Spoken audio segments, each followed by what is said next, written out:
ఎంతోమంది నిలబడాలని ఆశించి రకరకాల కార్యక్రమాలు చేపట్టి ముందుకెళ్ళినా కూడా పార్టీకి ఉన్న పరిమితమైన పరిస్థితుల్లో స్థానిక పరిస్థితులను కూడా అంచనా వేసుకొని వివిధ కాంబినేషన్స్ వర్కౌట్ చేసి వీలైనంత మేరకు అందరికీ అన్ని సామాజిక వర్గాలకు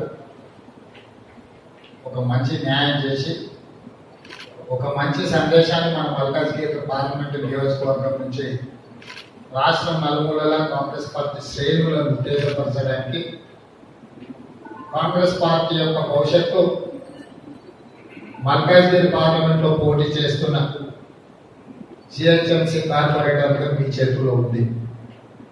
పార్టీ గౌరవం బీఫాల్ రూపంలో ఈరోజు పార్టీ మీకు ఇస్తుంది. ఇది అత్యంత గౌరవం. ఇక్కడ రాలేదు ఒక మిత్రుడు కానీ నాయక్ రాజేందర్ రెడ్డి 40 సంవత్సరాల నుంచి కాంగ్రెస్ పార్టీకి పనిచేస్తున్నాడు. ఎన్ఎస్యుఐలో, యూత్ కాంగ్రెస్లో. కానీ ఈ రోజు వరకు ఆయన పేరుతో ఒక బీఫామ్ కూడా ఎవరు రాసేది. అట్లా చాలా మంది అంటే 20 ఏళ్ళు, 30 ఏళ్ళు, 40 ఏళ్ళు పార్టీ కోసం సేవలు అందించిన ప్రతి ఎన్నికలలో ఏదో ఒక కారణం చేత వాళ్ళకి అవకాశం దక్కకపోవడం, ఒకసారి పొత్తుల రూపంలో, ఇంకొకసారి సీనియర్లను, ఇంకొకసారి ఈక్వేషన్స్ అని ఇట్లా రకరకాల పరిస్థితులలో అవకాశాలు రావడం ఎంతో మంది. కానీ మిమ్మల్ని ఆ అదృష్టం భరించింది. ఇవాళ కాంగ్రెస్ పార్టీ తెలంగాణ ఇచ్చిన పార్టీగా, ఒక జాతీయ పార్టీగా మిమ్మల్ని అందరూ మీ మీద విశ్వాసం ఉంచి కాంగ్రెస్ పార్టీ సారథులుగా మీకు పార్టీ బీఫామ్ ఇచ్చి ఎన్నికల బరిలో తెచ్చింది. ఎన్నికల బరిలో పార్టీ విధానాలు 50% అయితే 50% అభ్యర్థి యొక్క వ్యవహార శైలి ఎన్నికలలో గెలుపోవడంలో ప్రధాన కారణమైనది. ఎన్నికలలో ఓడడం గెలవడం అనేది అది మన చేతుల్లోనే ఉంది. మనం గెలవాలన్నా ఓడాలన్నా అనేది ఆ నిర్ణయం చేసుకునేది మన చేతుల్లో ఉంది. నాయకుడిగా ఒక్కొక్క డివిజన్లో 4-5 పోటీ పడితే రాని కొంత బాధ్యత ఉంటుంది, కొంత ఆవేదన ఉంటుంది. మనం ఒక్కొక్క ఓటుకు గుడిసె దగ్గరికి వెళ్ళి అడుగుతున్నాం. ముసలాయన ఉంటాయి, పెద్ద మనిషి ఉంటే కాళ్ళకి దండం పెడుతున్నాం. ఎవరైనా పెద్దోళ్ళు ఉంటూ 10 నిమిషాలు వాళ్ళ దగ్గర కూర్చుంటున్నాం. అంటే చిన్న చిన్న పూరు గుడిసెలలో ఉండే అత్యంత సామాన్యులు, పేదలు, నిరుపేదల దగ్గరికి వెళ్ళి దండం పెట్టి మనం ఓటు అడుగుతున్నాం, ఓటు వేయించుకోవాలనే ప్రయత్నం చేస్తున్నాం. కానీ మనతో పాటు మనం ఎప్పుడైతే ఆశించినామో వాటి పరిష్కారం, ఆ కాలనీ సమస్యలు వాటి పరిష్కారం, ఇట్లా అక్కడున్న సమస్యలే మీ ఎజెండా, మీ మేనిఫెస్టో. మీరు కాంగ్రెస్ పార్టీ నుంచి మొత్తం గ్రేటర్ హైదరాబాద్ కు సంబంధించిన మేనిఫెస్టో ఇస్తారు. అది పార్టీ పరంగా తీసుకునే నిర్ణయం.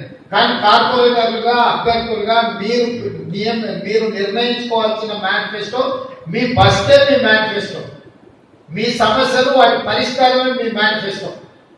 అందుకే బస్తీ హమారా బల్దియా హమారా అనే స్లోగన్తో మనం ఎన్నికలకు కోరుతున్నాము.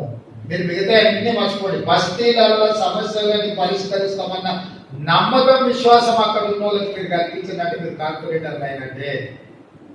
మీరు ఇది తప్ప మిగతా అంశాల ప్రాతిపదికన మీరు ఏదైనా చర్చ చేసి మీ సమయాన్ని వృధా చేసి ప్రచారానికి మేము వచ్చినప్పుడు మీరు మైకు తీసుకోండి. మీరు గంట సేపు మాట్లాడి నేను అవతల టైం ఇచ్చి మీరు గంట సేపు మాట్లాడితే వచ్చిన రాష్ట్ర స్థాయి నాయకులు 5 నిమిషాలు మాట్లాడిపోయింది అనుకో, మీకు ఏం ఉపయోగం లేదు. మీరు మీ స్థానికంగా ఉండే సమస్యలను చెప్పండి. మీకు ఎవరైతే స్టార్ క్యాంపెయినర్స్ పార్టీ నుంచి అందరి నాయకులు, చాలా మంది మన ఎక్స్ఎమ్మెల్యేలను, ప్రజెంట్ ఎమ్మెల్యేలను, పార్లమెంటు సభ్యులను, మాజీ పార్లమెంట్ సభ్యులను, వీళ్ళందరినీ లిస్టు తయారు చేస్తాం. మీకు ఎవరు కావాలో చెప్తే వాళ్ళందరూ కూడా మీ నియోజకవర్గం, మీ డివిజన్కి వచ్చేటట్టుగా చూస్తాం. రెండవది, మన మల్కాజ్గిరి పార్లమెంట్ నియోజకవర్గంలో ఇతర జిల్లాలు, ఇతర రాష్ట్రాలు, ఇతర భాషల వాళ్ళు, ఇతరులే ఎక్కువ మంది ఉంటారు. స్థానికులు ఉండేది చాలా తక్కువ. కాబట్టి ఇక్కడ ఉన్న వాళ్ళకు మీ దగ్గర తమిళనాడులో ఒకవేళ ఉన్నారనుకో, తమిళ్లో కూడా ఏ ప్రాంతం వాళ్ళు, ఏ సామాజిక వర్గం వాళ్ళు ఎక్కువ చెప్తే ఆ జిల్లా నుంచే మీకు తమిళ వాళ్ళను పార్టీ పరంగా జాతీయ స్థాయిలో కోఆర్డినేషన్ చేసి మీకు పంపిస్తాం. మీకు ఆంధ్రప్రదేశ్ వాళ్ళకి ఆంధ్రప్రదేశ్ లో ఏ ప్రాంతం వాళ్ళు, రాయలసీమ వాళ్ళ, ఉత్తర తెలంగాణ వాళ్ళ, ఉత్తర ఆంధ్రప్రదేశ్ వాళ్ళ, లేకపోతే కృష్ణా గుంటూరు జిల్లా వల్ల మీ ఓటర్స్ ఎవరు ఉన్నారో చెప్తే అలాంటి వాళ్ళని పంపిస్తాం. మనకి ఇప్పుడు కుక్కట్పల్లిలో, శ్రీకాకుళం, విజయనగరం ఈ ప్రాంతానికి సంబంధించిన వాళ్ళు ఎక్కువ మంది ఉంటారు. మన కాంగ్రెస్ పార్టీలో ఆ ప్రాంతంలో ఉన్న నాయకులు ఎవరు ఉన్నారో వాళ్ళని పెంచుకొస్తాం. అదేవిధంగా మరాఠీలు ఎవరు ఉన్నారు, రాజస్థానీలు ఎవరు ఉన్నారు, గుజరాతీలు ఎవరు ఉన్నారు, బెంగాలీలు ఎవరు ఉన్నారు, ఒరిస్సా వాళ్ళు ఎవరు ఉన్నారు, మీ కాలనీలు ఎక్కడైతే మీ బస్తీలలో ఆయా ప్రాంతాలకు సంబంధించిన వాళ్ళు ఎవరున్నారో మీరు అనుకుంటారు. అది చేస్తాం, ఏం చేస్తాం, నిలబడ్డప్పుడు అసలు తెలుస్తుంది. భవిష్యత్తులో వాళ్ళతో మీరు కొనసాగాలన్నా లేదా కూడా మీకు స్పష్టత వస్తుంది.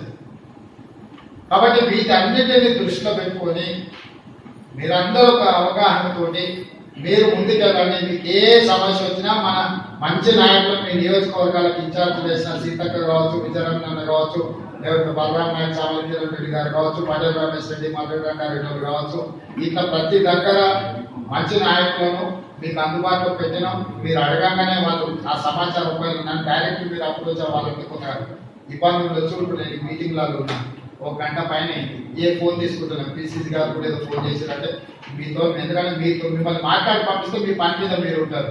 నేను మిమ్మల్ని ఇక్కడ కూర్చోబెట్టి నేను ఫోన్ మాట్లాడుకుంటుంటే మీ సమయం కూడా వృధా అయిపోయి 50 మంది సమయం వృధా చేసుకున్నాయి.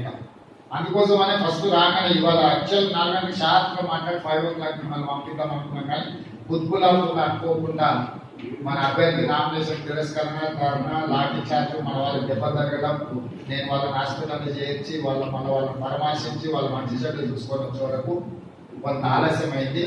మీరు మాత్రం ఈ క్షణం నుంచి కౌంట్ డౌన్, ఒక్క క్షణం వేస్ట్ చేస్తే ఒక ఓటు పోయినట్టే, ఒక్క క్షణం ఎక్స్ట్రా మీరు కష్టపడితే ఒక ఓటు మీకు వచ్చినట్టే.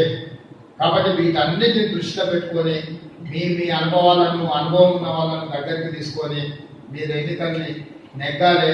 మనం నెగ్గడం ద్వారా మన పార్టీ గౌరవం పెరుగుతుంది.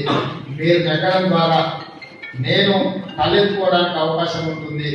మీరు నెగ్గడం ద్వారా నా నిర్ణయం తప్పు కాదు, నేను టికెట్లు ఇచ్చిన వాళ్ళు సరైన విధంగానే నిర్ణయం తీసుకున్నా అని పార్టీలో కూడా నేను చెప్పే విధంగా మనం ముందుకు సాగాలని, మీ అందరి సహకారం ఉండాలని, చిన్న చిన్న ఒడిదుడుకులు ఏమైనా ఉన్నా ఓసారి మీరు టికెట్ అడగడానికో లేకపోతే పనిలో వస్తే నేనేదో పని మీద పరిగెత్తుతుంటే మీకేదో అనిపించి ఇవన్నీ క్లీన్ చేసేయండి. పుర్లకి క్లీన్ స్లేట్తో లైఫ్ స్టార్ట్ చేయండి. స్క్రూటినీ అయిపోయింది, మీరందరూ త్రూ అయ్యో. ఈ క్షణం నుంచి December 1 నాడు పోలింగ్లో ఓట్లు వేసి గెలిచే వరకు, గెలిచిన తర్వాత ప్రజలకు అందుబాటులో ఉండే వరకు మీరు ప్రయత్నం చేయండి. చివరిగా సూచన, హెచ్చరిక రెండు కలిపి చెప్తున్నాను. మీరు గెలిచి ఈ పార్టీలు ఉంటారంటేనే ప్రజలకు ఓట్లేస్తారు. మీరు గెలిచి టీఆర్ఎస్ వైపు పోతారంటే ఇక మీరు వైపు మీకేం కేసారు, మేమే పోయి వాళ్ళకి ఓటేస్తామని అంటారు. అది గుర్తుపెట్టుకోండి.